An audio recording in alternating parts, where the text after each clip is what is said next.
In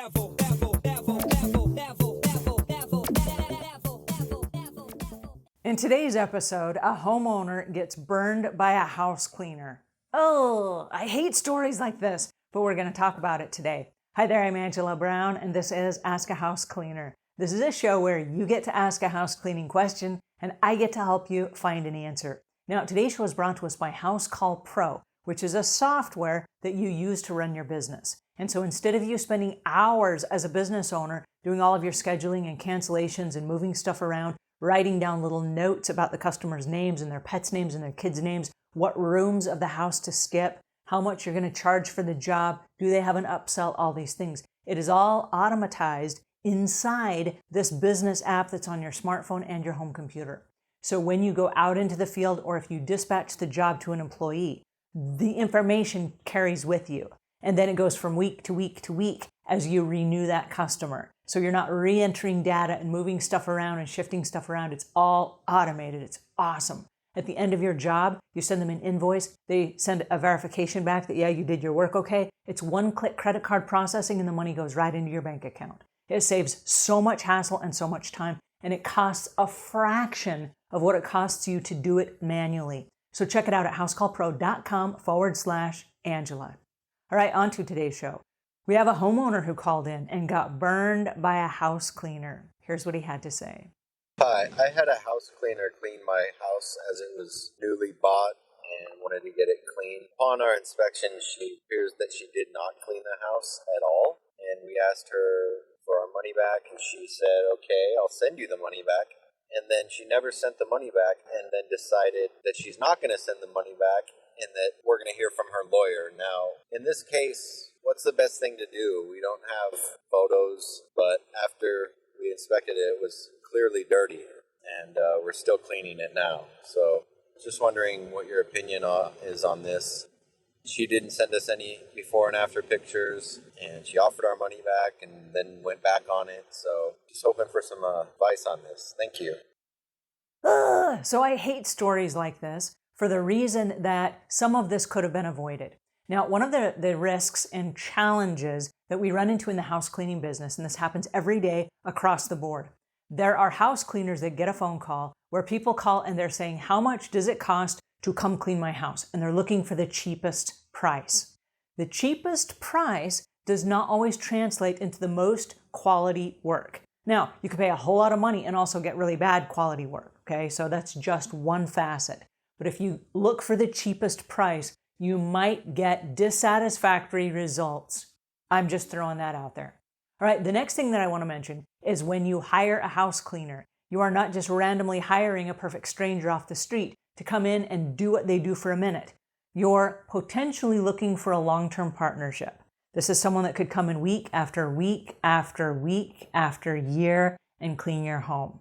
So I want you to spend a little bit of time and ask a series of questions to the house cleaner that the house cleaner should be able to answer. So the questions are things like, do you offer a satisfaction guarantee? How will I know if you're going to come back? Like if I call you back, what does that look like? What does it have to look like before I call you back and say this doesn't pass? And it's not that you're trying to send up red flags that you're that kind of a customer, but you need to know how does that work? What is that transaction? If you call the house cleaner and they say, I'm not coming back, and then you say, but I want my money back, and then they say, well, I'll give it to you, and then they never give it to you, what does that look like? Are they then going to threaten you and say, well, I'll have my attorney be in touch with you? Okay? What do? You need to know what that process is before you sign an agreement. All right, the next thing, what is your website? And the reason I say this is because when I started my business almost 30 years ago, we did not have websites. But the good news is everybody has websites now, and it's free to set up a website. It is free. And so if you don't have a business website, you might have a business Facebook page, but that needs to have before and after pictures. It needs to have testimonials. It needs to have contact information. It needs to have a picture of the house cleaner that is going to show up at your house, right? Not a random picture of a dog, but a picture of the house cleaner so that you know, you can put a name with a face, you know who is coming to your house, right? Not to be judgmental, but so that you are aware when the camera picks them up on the security camera, yes, this is the person I expected to be at my house, right? So there's a series of questions that will help you validate the house cleaner. All right, now, once you get a house cleaner and you're talking on the telephone, there's another series of questions that I want you to ask. And they are questions like, have you had training? How long have you been in business? Do you have any situations that you want to share with me that I might need to be aware of to put certain stuff away so that it doesn't fall and break, or so that, there are no surprises? And I would kind of leave that to be an open-ended question and let them share with you if there are any things you need to know about the way that they operate. Because sometimes they will just tell you more than you need to know, but it will clue you in on whether or not that is the right person for you. Now, the reason that I do this is for this reason. I ask a lot of questions that are not directly related to the cleaning itself, but it gives me a lot of insight and information about how detail-oriented they are. And so there are things that I do when someone comes to my house, either to bid a job or what have you, that lets me know this is the right person for the job or no, it's not. And so little things like that, it might be you flip the corner of a rug over. And if they walk into your house, it's something that could easily be flipped with their foot so that people don't trip, right? So it's little things like that that they could do to just show that, hey, I'm paying attention. Not to mess with stuff in your house, but little tiny things. One of the things I've always done on job interviews is I leave a newspaper at the end of the drive. And when people get out of their car and they come up the drive, if they pick up the newspaper and they bring it with them, of course that was something someone somewhere had to pick up. They're coming this way anyway. It's a natural thing to do. If they walk right past it, that just shows me the way that they think. They saw something that needed to be done. They walked right on by. It's not my job, right? Just little tiny things. I don't care what they are for you, but I would have a little tiny something that says this person pays attention or no, they don't.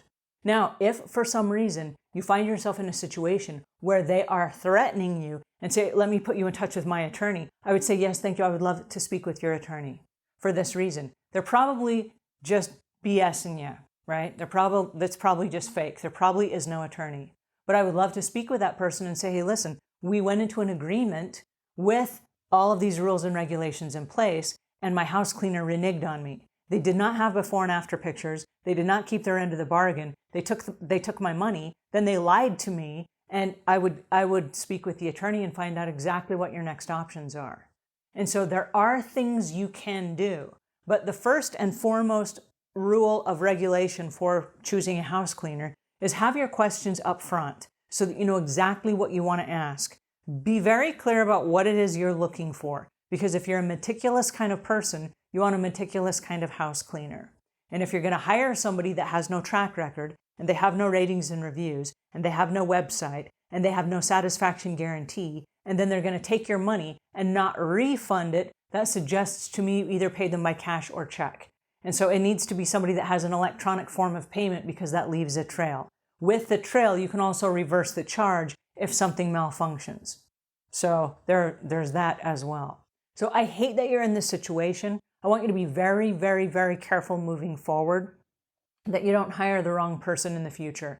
And I also want you to be very aware that the questions you ask can help clue you in to the type of person you're bringing into your home. Now, I hate the fact all this stuff happened to you. And I hate the fact even more that the house cleaner was so short-sighted that they didn't see that you moving into the home could mean an ongoing relationship that meant years of employment for them. I just hate that. It seems like it was really short-sighted. So this is a really sad, sorry situation that you find yourself in. I hate it for you. And I'm really hoping that this doesn't happen again. But I'm really happy to bring it on the show and to highlight the situation so that other homeowners will get their questions in order and that they will do their due diligence and actually check out the house cleaner and their reviews and their website and their online presence and all of that stuff before they have someone come to their home. It's not just a perfect stranger that's coming into your home. It is the potential of a very long-term working relationship. And you owe it to yourself to spend a little bit of time to make sure that you get the right person. All right, I hope that helps a little bit. If it does, please pass this on to a friend. If we've earned your subscription, please subscribe. And until we meet again, leave the world a cleaner place than when you found it.